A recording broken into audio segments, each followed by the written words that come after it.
हमारे हनुमान जय श्री कृष्ण।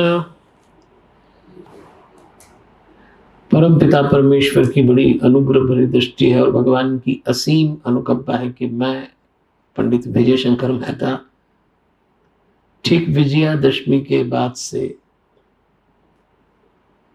10 जीवन के ऐसे सूत्रों पर बातचीत करने के लिए आपके साथ हूं, जहां हम ये सीख सकेंगे कि कैसे हम दुर्गुणों को दूर करें, अपनी सफलता की तरफ जब हम चलें तो हमारी यात्रा ऊपर हो, नीचे न हो।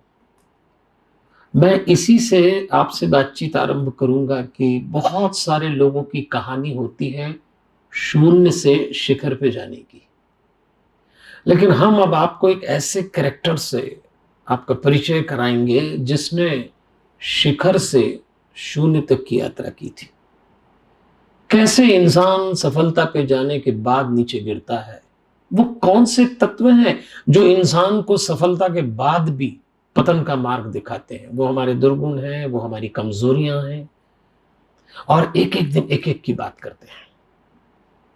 अभी अभी हमने बुराई का प्रतीक रावण जिसे श्री राम ने पूरे संघर्ष के साथ मारा था, क्या मैसेज लेंगे हम? तो चलिए, आज का हमारा पहला सूत्र होगा और वो है कर्म। हमारी भारतीय संस्कृति में ये एक ऐसी अवधारणा है, कॉन्सेप्ट है कि बिना कर्म के कोई रह नहीं सकता। आलस भी एक तरह का कर्म है, तो बिना कर्म के तो कोई रह नहीं सकता। अच्छा, जितने धर्म है हमारे यहां, बाकी चीजों में एक धर्म दूसरे से डिफर करता है, लेकिन कर्म के मामले में सब मानते हैं कि कर्म है, वो तो करना ही है किसी को। अब जरा विचार करें कि कर्म को आप कैसे डिफाइन करेंगे। तो मैं आपसे निवेदन करूंगा कि पहले ये समझ लें कि सदकर्म अच्छे काम, दुष्कर्म गलत काम, और एक होता है अकर्म। इसको साहित्य में निष्कामता कहा है। यदि आप कर्म को ठीक से समझना चाहें तो ये बात दिमाग में बैठा लें कि जब आप कर्म करते हैं और आप सफल हो जाते हैं तो लोगों को अहंकार माथे पे आ जाता है। आप कर्म करते हैं और असफल हो जाते हैं तो अवसाद आ जाता है। अवसाद यानी डिप्रेशन। बहुत सारे लोग मैंने देखे, जरा सा सफल हुए और सफलता माथे पे नाचती है, हमने कर दिया, हमने कर दिया। और अहंकार तो फिर भगवान किसी का नहीं रखता। अभी देखेंगे अपन रावण के कैरेक्टर से क्या फर्क है राम जी और रावण में। कैसे श्री राम ने, उनके पास कुछ नहीं था, एक वनवासी ने एक विश्व विजेता को कैसे समाप्त किया। उसकी बुराई उसको ले डूबी। और आप ध्यान रखिएगा, ये जो बातचीत हम कर रहे हैं, सेज समूह इस बातचीत को सिर्फ इसलिए आयोजित कर रहा है कि आप इस बात को समझ सकें, दुनिया की किसी फील्ड में जाएं, वो गलती न करना जो रावण कर गया। विश्व विजेता था, लेकिन वो कर्म को समझा ही नहीं। उसके कर्म कब कुकर्म बन गए, दुष्कर्म बन गए, वो जान ही नहीं पाया। हमें सावधान रहना चाहिए, हमारे कर्म सदकर्म हो। तो एक शब्द आया है और वो शब्द है, देवियों और सज्जनों, निष्कामता। थोड़ा संस्कृत से जुड़ा शब्द है, पर चूंकि कर्म को समझना है, पहले इस कर्म के कॉन्सेप्ट को समझ लें, तो मैं आपसे निष्कामता की बात कर रहा हूं।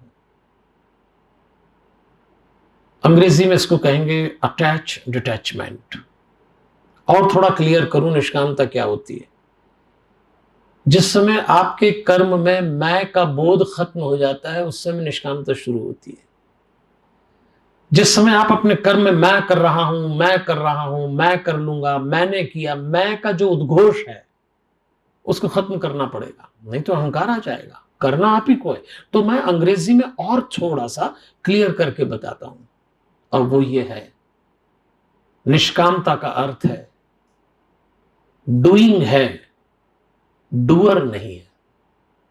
काम हो रहा है, आप ही कर रहे हैं, लेकिन मैं कर रहा हूं, ये डिक्लेरेशन, ये जो उद्घोष होता है, ये खत्म होता है। और जैसी निष्कामता आती है, बस आप समझ के चलिए कि निष्कामता आते ही आप यदि सफल होंगे तो कभी अहंकार नहीं पालेंगे। आप यदि असफल होंगे तो कभी डिप्रेशन में नहीं आएंगे। तो ये तो कर्म का कॉन्सेप्ट हो गया।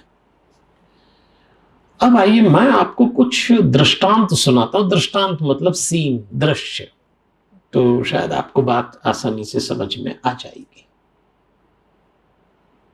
चूंकि अभी अभी आपने दशहरे पे रावण का दहन किया है, वध किया है, उसकी कथाएं सुनी हैं, तो हम सेंट्रल में रावण को इसलिए ले रहे हैं कि हम समझ सकें कि ये कैरेक्टर क्या था। इसकी बड़ी हाइट थी। आप और हम जो अचीवमेंट्स चाहते हैं, जो लक्ष्य हमारे हैं, उसको कभी रावण ने छुआ था? रावण की मां का नाम था केकसी। रावण के पिता का नाम था विश्रवा। उसके पिता विश्रवा एक ऋषि थे। उसकी मां एक राक्षसी थी।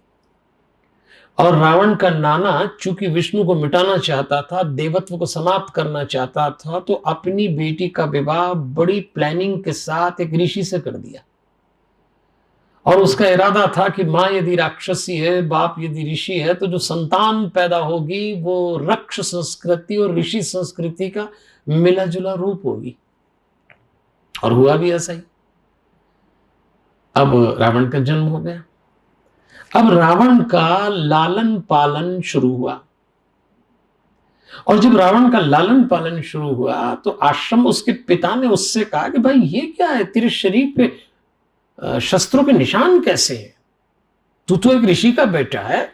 मैं सुबह जब तुझे ब्रह्म मुहूर्त में 3 बजे उठाता हूं तो तेरी आंख में नींद क्यों होती है?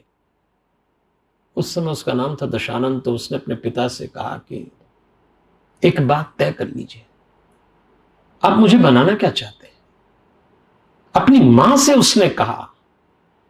देर रात तक नाना और मामा जो राक्षस थे सोने नहीं देते, सुबह पिताजी उठा देते हैं। पिताजी सिखाते हैं कि अपने पास जो हो दूसरों को दे दो। नाना और मामा सिखाते हैं जो दूसरों का है वो छीन लो। पिता कहते हैं जीवन में जो प्राप्त होगा वो शास्त्र से प्राप्त होगा। नाना सिखाते हैं केवल शास्त्र से प्राप्त नहीं होगा, तुम्हें शस्त्र चलाना पड़ेगा, छीन लो।